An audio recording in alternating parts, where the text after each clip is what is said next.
اعوذ باللہ من الشیطان الرجیم، بسم اللہ الرحمن الرحیم۔ NH ہسٹری ٹی وی کے معزز ناظرین، السلام علیکم۔ ناظرین، آج کے اس ویڈیو میں ہم آپ کو سلطان صلاح الدین ایوبی کے بارے میں بتائیں گے کہ انہوں نے کیسے عیسائیوں سے دوبارہ بیت المقدس حاصل کیا اور انہیں تاریخ کی سب سے مشہور کرد کیوں کہا جاتا ہے۔ یہ ہم آپ کو اس ویڈیو میں بتائیں گے۔ آپ دوستوں سے گزارش ہے کہ آپ اگر پہلی بار ہمارے چینل میں آئے ہیں تو چینل کو سبسکرائب کریں اور ساتھ ہی لگے بیل آئیکن کو پریس کریں تاکہ اسلامی تاریخ کے ریلیٹیو معلومات آپ تک پہنچتی رہیں۔ صلاح الدین ایوبی کا پورا نام صلاح الدین یوسف بن ایوب تھا، جو عام طور پر صلاح الدین ایوبی کے نام سے جانے جاتے ہیں۔ ایوبی سلطنت کے بانی تھے۔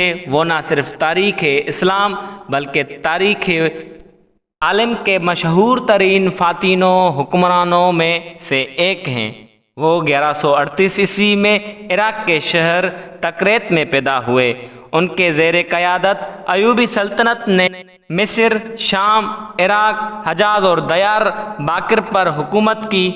صلاح الدین ایوبی کو بہادری، فیاضی، حسن و خلوص، سخاوت اور بردباری کے باعث نہ صرف مسلمان بلکہ مسیحی بھی عزت کی نگاہ سے دیکھتے ہیں۔ صلاح الدین ایوبی میں جہاد کا جذبہ کوٹ کوٹ کے بھرا ہوا تھا۔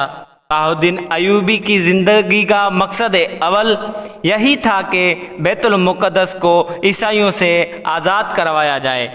وہی بیت المقدس جس میں رسول اللہ صلی اللہ علیہ وسلم نے تمام انبیاء و اکرام کی امامت فرمائی اور جہاں سے آپ صلی اللہ علیہ وسلم عرش تک تشریف لے گئے۔ دراصل بیت المقدس تاریخی شہر یروشلم میں موجود ہے، جسے حضرت عمر ابن خطاب رضی اللہ تعالی عنہ نے 638 عیسوی میں فتح کیا تھا۔ اس کے بعد سے یروشلم اسلامی سلطنت میں شامل ہو گیا۔ اسلامی سلطنت روز بروز مضبوط ہوتی چلی گئی اور یروشلم مسلم ثقافت اور آبادی والے شہر میں تبدیل ہو گیا۔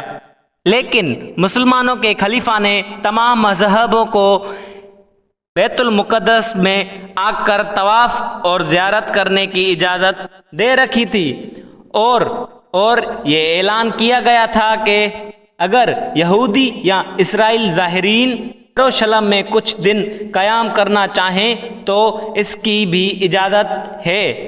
لہذا انہوں نے بیت المقدس میں گانا بجانا اور رقص کرنا شروع کر دیا۔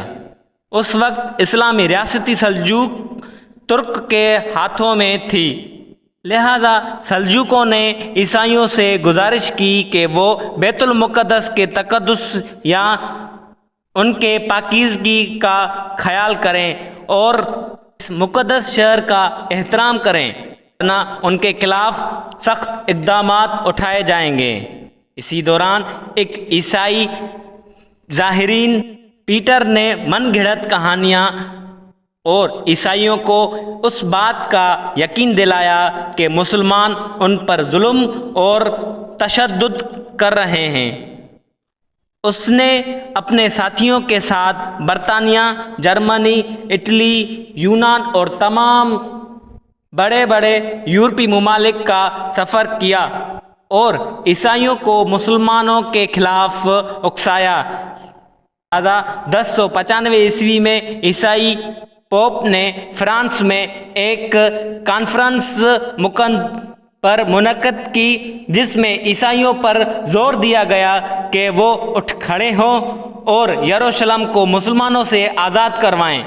انہوں نے اس جنگ کو مقدس جنگ کا نام دے دیا۔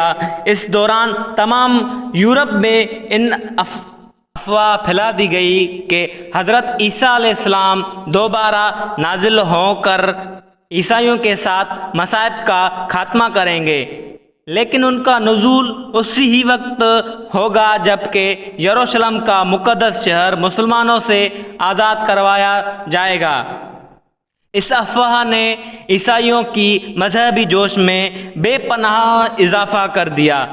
عیسائی مذہبی رہنماؤں نے اس بات کو عام کیا، اگر کوئی چور، بد کردار اور بدمعاش بھی بیت المقدس کی زیارت کرے گا تو وہ جنت کا زیارت کرے گا، اور پھر اس طرح کی عقیدے کے بنا پر ہر طرح سے لوگ بیت المقدس آنا شروع ہونے گئے۔ اس جنگ میں 10 لاکھ صلیبیوں نے حصہ لیا اور عیسائی فوج جتھوں کی شکل میں یروشلم بڑھنے لگی۔ یہ جن ریاستوں سے بھی گزرتے، مزید عیسائی کے لوگ ان سے آ ملتے، اور اس طرح ان کی تعداد بڑھنے لگی۔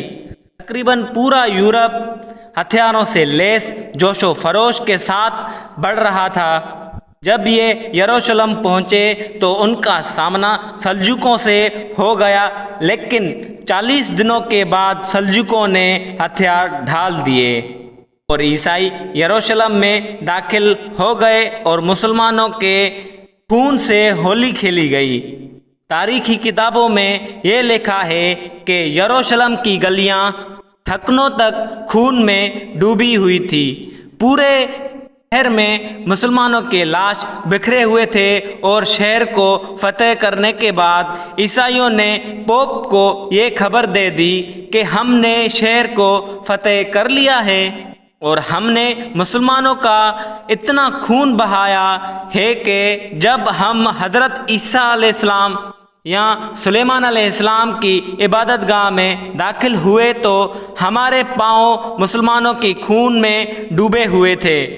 یروشلم میں عیسائیوں کے قبضے کے بعد پوری مسلم دنیا پریشان تھی، لیکن خلیفہ اتنا کمزور تھا کہ کچھ نہ کر سکتا تھا۔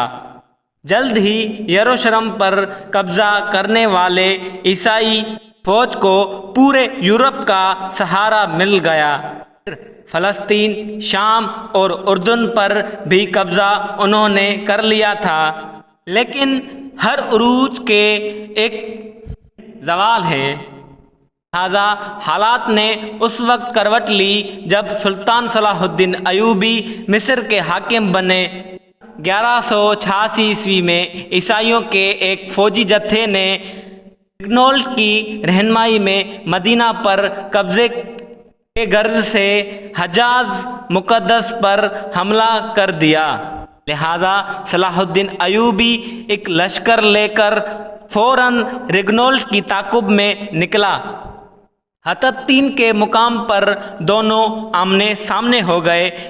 1186 عیسوی کو حططین کے اس مقام پر تاریخ کی ایک خوفناک جنگ لڑی گئی، جس میں سلطان صلاح الدین ایوبی نے دشمن کے لشکر پر ایسا آتش گیر معاملہ ڈلوایا کہ زمین پر آگ بھڑک اٹھی۔ نتیجہ یہی ہوا کہ 30,000 عیسائی ہلاک ہوئے اور اتنے ہی قیدی بنا دیے گئے۔ گرفتار ہوا، سلطان نے اپنے ہاتھوں سے اس کا سر قلم کر دیا۔ حططین کی خبر عیسائیوں کی دنیا میں آگ کی طرح پھیل گئی اور پورے یورپ میں صلاح الدین ایوبی کا خوف بیٹھ گیا، جس نے مٹھی بھر لشکر کے قبل 6,000 عیسائیوں کو دھول چٹا دیا تھا۔ حططین کی فتح کے بعد سلطان صلاح الدین ایوبی نے بیت المقدس کی طرف رخ کیا اور ایک ہفتوں تک خون زیر جنگ کے بعد عیسائیوں نے تھک ہار کر ہتھیار ڈھال دیا اور پھر اس طرح بیت المقدس 91 سال بعد مسلمانوں نے فتح کر لیا۔ اسی طرح سلطان صلاح الدین ایوبی کو فاتح بیت المقدس بھی کہا جاتا ہے۔ سلطان صلاح الدین ایوبی 1193 عیسوی میں دمشق کے شہر میں انتقال کر گئے۔ انہیں اکثر تاریخ کی سب سے مشہور کردہ شخصیت اس لیے کہا جاتا ہے۔ اگر آپ کو یہ ویڈیو پسند آئی ہے تو ہمارے اس ویڈیو کو لائک اینڈ شیئر ضرور کیجیے گا۔ شکریہ۔